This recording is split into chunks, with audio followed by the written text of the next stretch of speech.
안녕하세요, 노멀 피플입니다. 이번 영상은 제가 기획하고 계획하고 정리하는 방법을 진짜 싸그리 싹싹 담았는데요. 제가 또 쓸데없고 비효율적이고 낭비적인 것들 완전 싫어하는 거 아시죠? 잡다 하거나 너무 많은 기능적인 요소들은 다 빼고 제가 찐으로 활용하는 방법과 생산성 앱까지 정리했으니까 이번 영상은 진짜 꼭 봐주세요. 그리고 본격적으로 들어가기 앞서서 구독과 좋아요 바랍니다. 일단 제가 4가지 카테고리로 구분을 해보았는데요. 아이디어 수집, 기획, 계획, 정리 이렇게 4가지로 나눠서 말씀을 드릴 거예요. 첫 번째 아이디어 수집, 아카이빙입니다. 일단 인풋이 있어야 아웃풋도 나오겠죠. 요약이 되어 있는 양질의 정보만 딱 모아서 받아보면 좋겠지만 현실적으로 그게 어렵기 때문에 우리는 많은 양의 정보를 받아들여야 하고 또 그 안에서 선별을 진짜 잘 해야 됩니다. 좋은 걸 뽑아내는 이 시각이라고 할까요? 이 능력도 진짜 중요하거든요. 이 많은 것들 중에서 내가 필요로 하는 것들만 선별해서 뽑아내기, 그리고 저장하기, 활용하기까지 이런 것들 하나하나가 다 능력입니다, 여러분. 먼저 제 아이디어 수집 경로를 소개를 해드릴게요. 여러분들이 종사하고 있는 이 분야가 다 다양하고 또 그러다 보면은 수집 경로도 다 다를 거니까 제 아이디어 수집 경로는 그냥 참고만 해주세요. 저런 데서 인사이트를 얻을 수 있겠구나, 저렇게 사고할 수가 있겠구나, 이 정도로. 그리고 여러분들의 아이디어 수집 경로도 댓글로 알려주시면 감사하겠습니다. 진짜 알고 싶네요. 첫 번째가 나의 관심 분야에 맞게 이 양질의 정보를 받아보기에는 뉴스레터만한 게 없거든요. 아마도 내 관심 분야에 맞게 메일로 뉴스레터를 하나씩은 좀 받아보고 있을 거예요. 제가 보고 있는 거를 소개해드리자면 트렌드를 챙기고 싶어서 롱블랙을 보고 있고요. 확실히 매일매일 다른 흥미로운 주제가 올라와서 읽는 재미가 쏠쏠합니다. 이건 참고로 유료 서비스예요. 사회 전반적인 이슈 확인을 하고 싶어서 뉴닉을 보고 있고 또 제가 재테크에 관심이 많다 보니까 거의 주식이긴 하지만 업비티 머니레터와 순살 브리핑을 보고 있습니다. 여기서 꿀팁을 하나 드릴게요. 어떤 뉴스레터가 있는지를 잘 모르니까 쫙 보고 여기에서 선택을 하고 싶다. 내 메일창에 뉴스레터가 너무 많이 쌓여서 이게 좀 불편하다라고 하시는 분들이 분명 있을 거예요. 헤이버니라는 앱을 사용을 하면 카테고리별로 어떤 뉴스레터가 있는지를 볼 수가 있고 또 메일 계정을 헤이버니용으로 하나 만들어서 이 앱 안에서 모든 뉴스레터를 받아볼 수 있어서 편하게 볼 수 있습니다. 두 번째가 인스타그램이에요. 페북을 하시는 분들도 있을 거고 트위터를 하시는 분들도 있을 건데 저는 주로 인스타그램을 많이 이용을 하거든요. 이미지 기반이기도 하고 간결해서 좀 보기가 편하더라고요. 보통은 하단에 돋보기를 누르고 사진들을 쭉 훑어보는데요. 내가 주로 보는 내용을 기반으로 사진들이 깔려 있다 보니까 손이 자주 가게 되더라고요. 그리고 관심 있는 계정들은 팔로우를 하고 업로드되는 게시물을 챙겨보기도 합니다. 네, 그런 의미에서 노멀피플도 팔로우를 해주시고요. 네.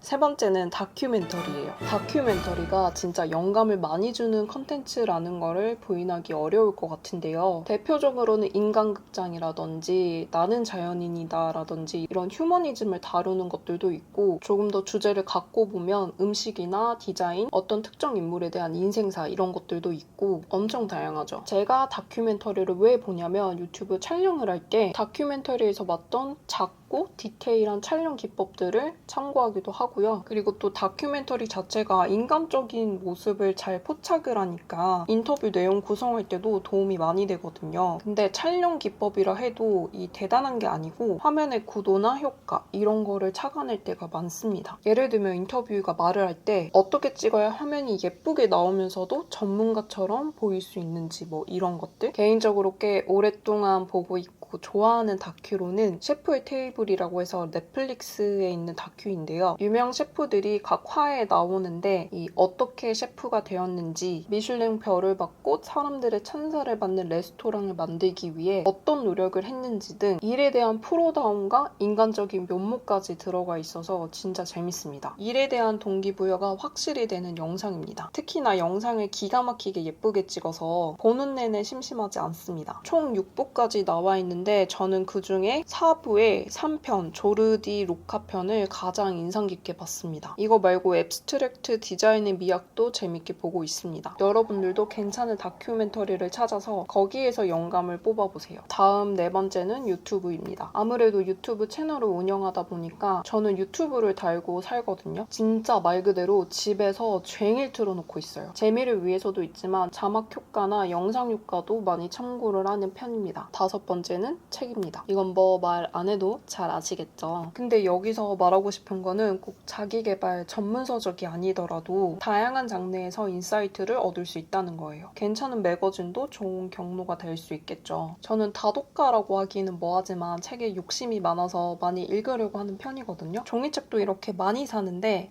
밀리의 서재를 이용해서 전자책도 많이 읽어요. 어떤 글이든지 간에 글을 잘 쓰려면 책을 많이 읽는 게 필수거든요. 웬만하면 장르 가리지 말고 진짜 좋은 책들을 많이 읽으시는 게 좋습니다. 안 좋은 책이라 하면 뭐하긴 한데 우리가 시간이 한정적이니까 선별해서 보는 것도 필요한 것 같습니다. 최근에는 직업으로서의 소설가라고 무라카미 하루키 작품을 잘 보았고요. 그래서 인스타에도 컨텐츠를 만들어서 올렸어요. 좋아하는 일을 오래 하는 작가의 생각이 담긴 책입니다. 요즘에 H마트에서 울다라는 에세이를 읽고 있고 이거예요.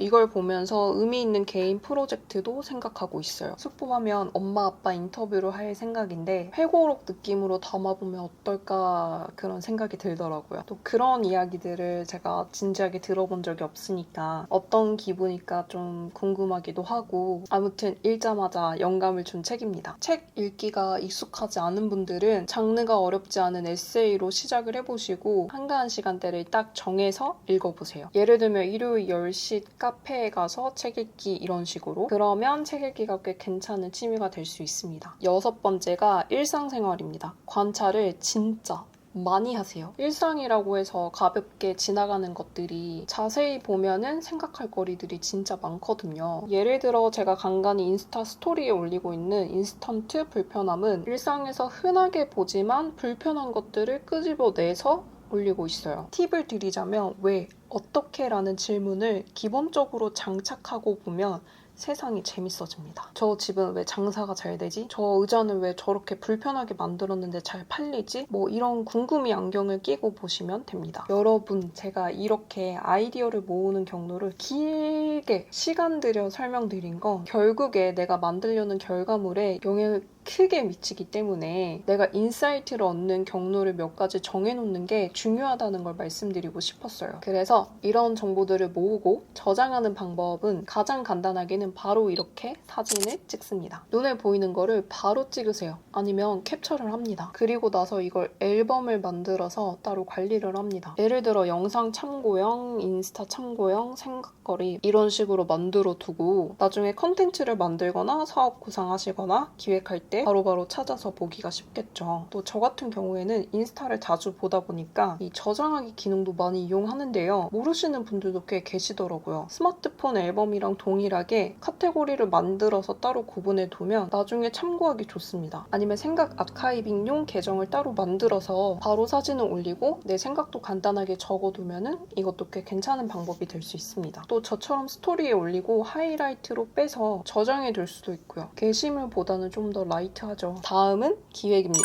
기획은 가벼운 기획이랑 상세한 기획으로 나뉘는데요. 첫 번째 가벼운 기획은 말 그대로 떠오르는 생각을 캐치해서 적어놓는 정도예요. 앞에 아이디어를 수집하는 단계에서 이것저것 아이디어를 쌓고 생각을 하다 보면 자연스럽게 이거를 해보면 좋겠다라는 생각이 들 거예요. 인스타 피드를 이런 거 다뤄보면 좋겠다. 영상으로 이런 거 다뤄보면 좋겠다. 사업에 이런 요소를 넣으면 좋겠다. 이런 것들인데 스치듯이 지나가는 생각들이 많이 있으니까 빠르게 캐치해서 잡아놔야 됩니다. 예를 들어 요즘 핫한 이상한 변호사 우영우를 봤어요. 1차적으로 정보를 받아들이면서 그 와중에 자연스럽게 아이디어를 수집하는 거예요. 아까 말씀드린 왜, 어떻게 이 궁금이 안경을 잠깐 끼워봅니다. 우영우는 왜 시청률이 잘 나왔을까? 우영우 캐릭터의 매력은 뭘까? 라는 생각까지 가게 되고 그럼 일잘러 관점에서 우영우를 사랑할 수밖에 없는 이유에 대해서 한번 다뤄봐야겠다. 이걸 인스타 콘텐츠로 만들어봐야겠다. 이렇게 사고가 흘러가는 거예요. 여기에서 이제 생산성 2를 소개를 해드릴게요. 가벼운 기획에 이 내용 자체가 라이트하다 보니까 저는 툴도 제일 라이트한 거를 쓰거든요. 복잡하고 많은 기능이 있는 것보다는 빠르고 어느 기기든 동기화가 잘 되고 시간, 장소 구애 없이 생각나는 거를 바로바로 기록할 수 있는 툴을 사용합니다. 그래서 제가 이용하고 있는 거는 아이폰의 기본 메모 앱이에요. 많이들 쓰고 계시죠? 이것도 폴더를 만들어서 구분을 할 수 있으니까 용도에 맞게 구분을 해서 사용하시면 좋을 것 같습니다. 여긴 진짜 말 그대로 날것의 기록들이 혼재되어 있는 공간입니다. 또 아날로그 방식을 이용할 수 있죠.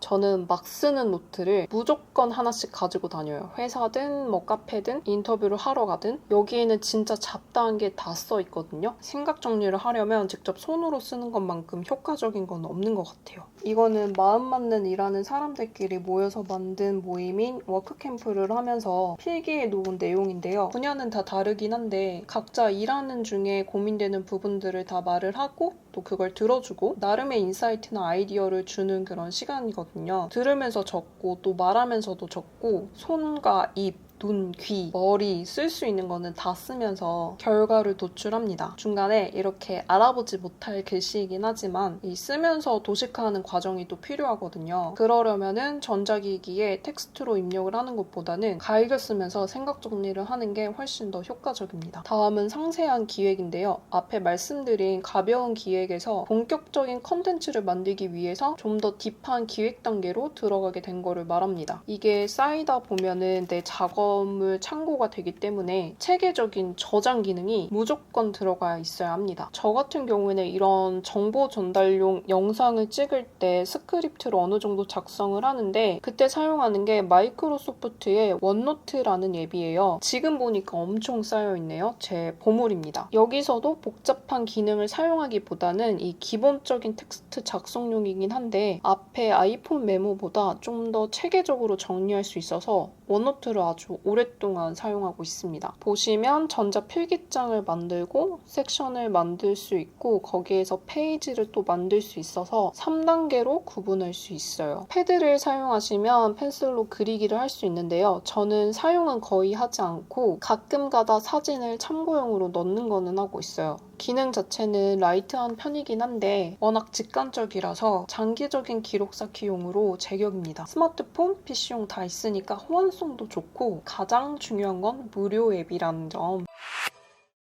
영상이 너무 길어질 것 같아서 중간에 끊고 갈게요. 이번 영상에서는 아이디어를 수집하고 기획하는 방법과 그리고 그에 맞는 생산성 2를 알아보았습니다. 다음 영상에서는 스케줄을 계획하고 결과물을 정리하는 방법 그리고 그에 맞는 생산성 2를 가지고 오도록 하겠습니다. 댓글로 자신만의 아이디어 수집하는 경로도 알려주시고요. 그럼 다음에 또 봐요. 안녕.